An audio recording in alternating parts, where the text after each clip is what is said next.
ભરૂચ શહેરની અંદર ભૂગર્ભ ગટરનું 2013-14માં ખાતમુહૂર્ત કરવામાં આવ્યું હતું. આજ સુધી તો પૂર્ણ થયું જ નથી.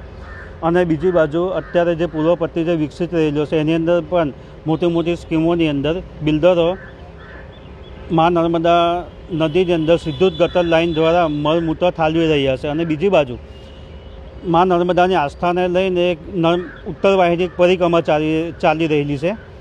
ત્યાં વહીવટીતંત્ર ધ્યાન આપી રહ્યું છે. બીજી બાજુ મા નર્મદાને દૂષિત કરી રહેલા છે. તો તંત્ર વહેલી તકે મા નર્મદાને શુદ્ધ કરે એવી.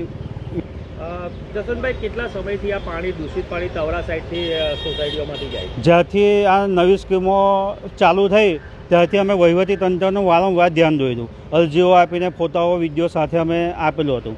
તો વહીવટીતંત્રએ આજ સુધી આંખ આડા કાન કરી અને મા નર્મદા નદીને પ્રદૂષિત થતી અટકાવી શક્યા નથી.